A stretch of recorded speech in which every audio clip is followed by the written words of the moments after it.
Əvvəla müəllimlər, sizin hər birinizi tanımaq xoş oldu. Çox təşəkkür edirəm ki, mənlə bir yola çıxmağa qərar vermişsiniz. Bir dənə səsi bağlasın Rofəl adında müəllimə. Ümumiyyətlə, digər səslər bağlansın, zəhmət olmasa. Açıq qalan səslər var. Mən danışım, sonra sizə söz verəcəm. Hə, müəllimədir, mən bağlayarım. Narahatçılıq varsa mən bağlayarım. Narahat olmuyor. Dəqiqə. Deməli, İlhamın səsi bağlıdır. Hə, Rofəl müəllimə səsi. Kimdirsə açıqdır. Deməli, müəllimlər. İnşallah bizim, deməli, qeydiyyatımız uğurlu gələcək. Çünki hər birinizin qeydiyyatına maraqlanmışam. Qeydiyyatımız gələnə qədər də məsələn, bizə ola bilsin ki, bir həftə vaxt verildi və yaxud da uzağı 10 gün, yəni ondan artıq verilməyəcək. Ona görə də biz nə edirik? Biz başladıq yavaş-yavaş hazırlaşmağa. Bir dəqiqə müəllimə. Yəqin ki, ekranda bağlaya bilmir. Bağladı, hə. Hə, başlayacağıq yavaş-yavaş hazırlaşmağa. Nə üzrə hazırlaşacaq müəllimlər? Mən onu sonradan sizin qrupa zaten göndərəcəm. İndi amma onu toxunmaq istəmirəm. 100 dənə sualı da göstərəcəm. İndi o tip bəlkə də dəyişik düşəcək, o cür düşməyəcək. Biraz fərqləndirəcəklər. Amma necə düşür onu göstərəcəm sizə, narahat olmayın. Amma bu gün tapşırıq vermişəm deyə onun üstündən getmək istəyirəm. Yəni, gözünüzə imtahan mərhələsi böyük görsənməsin. Orada çətin heç bir şey yoxdur. Mən deyərdim ki, icmal layihəsi yeganə mənim hazırlaşdırdığım istər sertifikasiya müəllimləri olsun, istər müəllimlər işə qəbulu müsahibələrin içərisində biraz çətinliyi olan müsahibə icmadadır. Amma sertifikasiya ilə müəllimlərin işə qəbulundan fərqi ondan ibarətdir ki, onların test imtahanı çətin olur, icmanın imtahan mərhələsi rahat olur. Rahat deyərkən biz hər birinizə də ayrıca zaten məlumat vermişəm. 100 dənə sual olur. Keçənlə qədər oydu. İndi də yəqin ki, elə bir olacaq. Ümid eləmirəm ki, orada dəyişiklik olar. 3 dənə də bugün sizə verdiyim suallar kimi 3 dənə də sual düşəcək. Ən axırda vərəyə çevirəndə görəcəksiniz. Problem əsaslı sualdır müəllimlər. Deməli, əsas da fikir verilir o suallara. Ki, görün müəllimin problem həll etmə qabiliyyəti nə dərəcədədir? Çünki bizim hər birimiz, yəni sizlər, hər biriniz icmada tərbiyəçi müəllim olacaqsınız. Tərbiyəçi müəllim olmaq heç də sizə asan gəlməsin. Mən deyirəm ki, həmişə müəllimlərə, indi mən 5-ci sinifdən yuxarı dərs keçirəm, tarix müəlliməsiyəm də. Deyirəm ki, ən çətin iş ibtidai sinif müəllimlərindədir və bağça müəllimlərində, tərbiyəçi müəllimlərdədir. Niyə? Çünki böyük səbir tələb olunur, çeviklik tələb olunur müəllimdən. Bir problem olanda çevik şəkildə həll etməsini istənir. Mən bugün dünən esseni elə belə vermədim. Sizi yoxlamaq istəyirəm. Burada məsələn məktəbə qədər müəllim də var. İbtidai sinif müəllimi də var. Digər fənlərdən olan müəllimlər də var. Texnologiya da var, fiziki tərbiyə də var. Sizi ümumi birləşdirən bir xüsusiyyətdir pedaqoq olmağınız, pedaqoji təhsilini olmağınız. Yəni, icmada belə bir tələb yoxdur ki, müəllim düzdür, üstünlük məktəbə qədərə verilir, özünüzə də demişəm, ibtidai sinif müəllimlərinə verilir. Amma belə bir tələb var ki, pedaqoji təhsili olsun. Heç diplomu olmayan, amma icmada köməkçi valideyn olan valideynlərə də belə deyək ki, üstünlük verilir. Elə olub ki, məsələn, mən 5 ilə yaxındır ki, icmal üzrə müəllim hazırlaşdırıram. Bizim rayon olsun, Şirvan şəhəri üzrə olsun, digər rayonlar üzrə olsun. Məndə, məsələn, elə olub ki, 9-cu sinif, yəni ümumi orta təhsil sənədi ilə icmada hal-hazırda işləyən müəllim var. Özə çox tələb olunan bir yerdir, rayona yaxın kənd məktəbidir. Məsafə etibarıyla rayona yaxın olduğu üçün rəqabətdə böyük olub, amma hazırlığı yüksək olub deyə Yəni onların tələblərinə uyğun olub. Ona görə deyirəm ki, müəllimlərə mütləq şəkildə ciddi hazırlaşmaq lazımdır. Çünki bilmirik ki, bizi kimlər orada gözləyir. Çox da sizə deyərlər ki, yox, mən qeydiyyatdan keçməmişəm. Elə bir şey yoxdur, amma görərsiniz ki, vay, siz arxain olmuşsunuz, amma sizi arxain edib, amma qeydiyyatdan da keçib, qəşəng hazırlaşıb da və sizin ümid elədiyiniz yeri artıq o qazanıb. İnşallah ki, belə bir şey olmaz. Yəni, onlara qalib gəlmək üçün bütün rəqiblərə güclü bir strateji ortalığa qoymaq lazımdır. Yəni, ciddi hazırlaşmaq lazımdır. Dünən esse vermişəm. Bugün o əsəbi səsimdən sonra müəllimlərin esseləri o səsdən var. İndi səmimi danışaq da o səsdən sonra daha çox gəlməyə başlayıb. Məni əsəbləşdirməyin. Siz də rahat hazırlaşın. Mən də sizinlə rahat məşğul olum.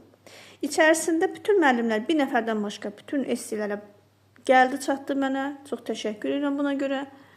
Bir müəllim inşallah ki, dərsdən sonra göndərəcək ya ümumiyyətlə sabah göndərəcək. Amma bu gecikmələr olmasın. Hətta mən digər sertifikasiya müəllimləri olsun. Deyirəm, kim test eləməsə adını statusda yazacağım. İndi kim yazını, essini yazmasa adını icmada yazacağım o qrupdakı bu müəllim essini yazıb göndərməyib. Mən bir şey deyim sizə.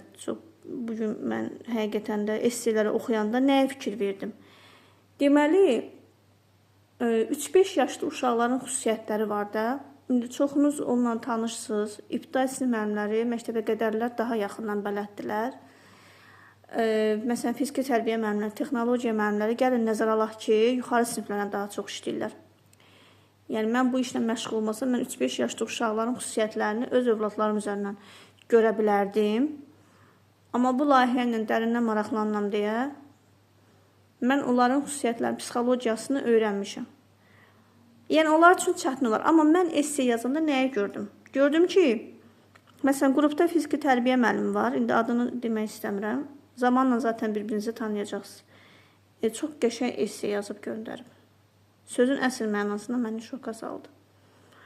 Mən adətən belə yazıları, indi səmimi deyək ki, ibtidai sinif müəllimlərindən və məktəbə qədərlərdən daha çox gözləyirəm, amma çox qəşəng üzərində çalışıb, özə çox geniş şəkildə yazıb. Müəllimlər, baxın, tutaq ki, 10 nəfər sizin seçdiyiniz, tutaq Ucar rayonunun Bağban kənd məktəbinin icma üzrə 10 nəfər gəlib qeydiyyatdan keçib, sənədlərlə təsdiq olunub, rəqibləriniz var, sizdən əlavə 10 nəfər. İndi belə bir şey var, sizin yazdığınız esse elə bir səviyyədə olmalıdır ki, siz heç olmasa indi bir nəfər seçilməyəcək də imtihanda. Ən azı bir 3-4 nəfər seçilir müsahibəyə getmək üçün. Siz o 3-4 nəfərin içində olmalısınız. Müəllim var ki, çox geniş yazıb. Müəllim var ki, 2-3 cümlə ilə yazıb göndərib. Müəllimə 2-3 cümlə qəbul olunmayacaq. Açıq deyirəm sizə. Amma çox geniş də, yəni 25-30 cümləlik də lazım deyil. Bax, 15 cümlə civarında, 10 cümlə civarında olsun, amma sambalı cümlələr olsun. İndi nəyi demək olmaz orada deyəcəm. Əvvəla, sual belə idi. Deyirdi ki, valideyn gəlib uşağını vaxtında icmadan götürmür. Sualımız belə idi də, düzdür. Bu sualı səhv etmirəm, Səfidan müəllimə mənə yazır ki, müəllimə, bu mənə 2023-cü ildə imtihanda düşüb. Bəli, mən sizə 2 gündən bir, 3 demirəm hər gün sizi yazı verəcəm, yox. 2-3 gündən bir sizə belə bir imtihan sualı verəcəm. Siz onun üstündə çalışacaqsınız. Bir gündə əlavə verəcəm, sonra onun müzakirəsini belə təşkil edəcəm. Hə, nə demək istəyirəm? Yəni, imtihan sualları olacaq. Ola bilsin ki, ona oxşar müsahibə sualları da ola bilər. Çoxunuz, sual əgər belə qoyulubsa, niyə biz gözləməliyik ki, bizim elə valideynlə münasibətimiz oradan başlasın? Yəni, bir problem olsun, biz də valideynlə kontakta girək. Düzgün olmazdımı ki, biz elə valideynlə əvvəldən münasibətimizi düzgün tənzimləyək ki, gəlib belə bir problem də çıxmasın ortalığa. Heç birinizin, mən onu essedə görmədim ki, yazasınız ki, mən əvvəldən valideynlə effektiv əməkdaşlıq qurmuşam. Ümumiyyətlə müəllimlər icmanı üçbucaq kimi təsəvvür edirsiniz. Üçbucaq. Bir tərəfi tərbiyəçi müəllimdir. Bir tərəfi valideyndir, digər tərəfi uşaqdır. Şagird deyə bilməli, çünki o təhsil alan sayılmır. Çünki məktəbdə deyil də, icmadadır. Yəni icmanın məktəblə əlaqəsi bilirsiniz nədir? Sadəcə təhsil müəssisəsinin nəzdində bir otaq ayrılır. Vəssalam. Rəhbərliyin, yəni təhsil müəssisəsinin direktorunun müəllimlərin, baxın, icma ilə heç bir yaxından, uzaqdan əlaqəsi yoxdur. Mən o demək istəmirəm, sizin direktorla münasibətiniz mənfi olsun, yox. Təhsil müəssisəsinin rəhbəri əlbəttə ki, nə qədər yaxşı münasibət, düzgün münasibət, bir o qədər sizin o mühitdə rahat işləməyiniz deməkdir. Yəni, düzgün əməkdaşlıq deməkdir. Amma, məsələn, mən esselərdə nəyə rast gəldim? Yazmışsınız ki, rəhbərliklə əlaqə saxlayardım. Son məqamda rəhbərliyə müraciət eləyərdim. Müəllimlər, icmanın heç bir problemi rəhbərliklə əlaqəli deyil. Bizdə orada əvvəla sualda demir ki, valideyn dəfələrlə bunu eləyir. Siz çoxunuz dəfələrlə hissəsinə köklənmişsiniz. Xeyr, burada deyir ki, uşağı götürməyib. Götürməyib də, hər hansı bir problem ola bilər, uşağı götürməyə bilər. Deməli, biz icma müəllimi olaraq, lap əvvəldən düzgün valideyn, tərbiyəçi, müəllim əməkdaşlığını qurmalıyıq. Bəs bunun yolu nələrdən keçir? Nələrdən keçə bilər deyim sizə, müəllimlər? Effektiv müəllim, valideyn münasibətlərinin düzgün tənzimləməsindən gedir. Konkret olaraq nədən? Biz təşəbbüskar müəllim olaraq gözləməməliyik ki, valideyn gəlsin bizlə münasibət qursun. Düzdür, elə valideynlər var ki, özü təşəbbüs göstərir, yaxınlaşır, baxmayın da, indi böyük uşaqlar deyil. Bəzən mən özüm heç yeri gəlsə, valideynlə, elə deyək də, biraz da kobud səslənəcək, valideynin istədiyim vaxtı tapa bilmirəm. Amma 3-5 yaşında uşaqların yaşında olanda valideynlər bu işə daha həssas yanaşırlar. İndi mənlə razılaşarsınız da. Çünki uşaqların yaşı azdır, onlara əlavə dəstək lazımdır, yanlarında olmaq lazımdır. Bu münasibətdən mən samballı şəkildə istifadə edə bilərəm. İcma sinifi oktyabr ayının 1-də açılacaq. İnşallah hər birinizi də böyük ümidlə o icma hər birinizin, yəni burada olan bütün müəllimləri icma sinifində görmək istəyərəm. Və mən, məsələn, ayın 1-i sizə təbii ki, icma tərəfindən proqram veriləcək ki, il ərzində nələr etməlisiniz. Amma mən o 1-ci günə neyniyərəm? Valideynlərlə açıq qapı, görüş, belə bir görüş keçirdərəm və özümü valideynlərə təqdim eləyərəm. Çünki valideyn, məsələn, mən indi adətən icmanın öz kəndindən olan insanlara üstünlük verilir. Amma bəzən elə olur ki, həmin kənd üçün biz, yəni o icma rəhbərliyi istədiyi vakantı ora tapa bilmir. Və digər qonşu kəndlərdən də müraciət olunur. Lap heç o kənddənsən, amma valideyn olaraq səni tanımır da valideyn. Tanışdığınız yoxdur, belə deyək, öz kəndiniz də olsa elə yaxından tanımırsınız bir-birinizi, normal olaraq. Neynirəm? Mən valideynlərimlə birinci növbədə kontakta girməliyəm. Yəni, özümü valideynlərə təqdim eləməliyim. Mən filankəs o filankəs, filan təhsilə sahibəm, filan universiteti bitirmişəm, bu təlimlərdən keçmişəm və yaxud da seminarlarda olmuşam, öz üzərimdə inkişaf eləmişəm. Bunu niyə valideynə deyirik? Ona görə deyirik ki, valideynin də içi rahat olsun. Bilsin ki, övladını kimə həvalə edir. Burada, yəni ailəli olan xanımlarımız var. Təbii ki, övladlarımızı necə istəyərik? Üzərində işləyən müəllimə etibar eləmək istəyərik də, ta körpəlikdə. Düzdürmü? O cümlədən də bunu düşünüb, empati qururam və özümü valideynlərə təqdim edirəm. Əgər məktəbə qədər təhsilim varsa, ibtidai təhsilim varsa, ümumiyyətlə heç təhsilim yoxdur, icmada valideynəm, ola bilər. Mən nələr eləmişəm? Məsələn, icmaya qəbul olmaq üçün nələr eləmişəm? İmtahanlara hazırlaşmışam, öz üzərimdə işləmişəm. Elə düşünürsünüz ki, bəlkə də bunlar valideynə maraqlı deyil, amma maraqlıdır. Siz özünüzü valideynə təqdim eləməlisiniz ilk gündən və mütəmadi bu əlaqə davam eləməlidir. Sizin özünüzün ayrıca WhatsApp qrupunuz olmalıdır. Hər bir valideyni tanımalısınız. Çünki məktəbdə də belədir, icmada da belə olsa daha yaxşı olur. İlk günün diaqnostik qiymətləndirmə. İndi metodikanı təbii ki, mənə deyə bilərsiniz ki, müəllim, bizim diaqnostik qiymətləndirmədə məlumatımız yoxdur, onun haqqında da məlumat verirəm və verəcəm də. Diaqnostik qiymətləndirmə, indi həyatla əlaqələndirim deyim sizə. Diaqnoz qoymaqdır. Xəstələnirsiniz, həkimə gedirsiniz. Həkim nə edir sizə? Diaqnoz qoyur. Yəni, ilkin olaraq vəziyyətinizi öyrənməyə çalışır. Hətta diaqnostik qiymətləndirməni barometr oxşadırlar. Barometr havanın təzyiqini ölçən cihazdır. Necə ki, havanın təzyiqini ölçürlər, onun insanların da təzyiqini ölçür. Görürsünüz, həkimə gedən kimi birinci nə edir? Qolunuza aparat taxır, təzyiqinizi ölçür.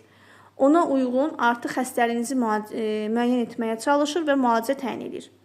O cümlədən də uşaqda da belədir. Yəni, diaqnostik qiymətləndirmə keçirtməklə biz uşağın hansı ailədən gəldiyini, hansı perspektə sahib olduğunu, bəlkə elə valideyn onu öyrədib, nə olsun 3 yaşındadır, öyrədə bilər.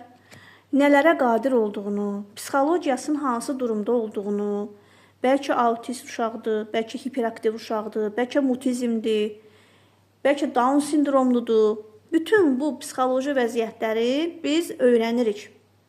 Müşahidələr aparmaqla, uşağı qiymətləndirməklə müəyyən baxırıq da, uşaqda istər-istəməz hiss edirik ki, nəsə burada əgər davranışında bir davranış pozuntusu ola bilər.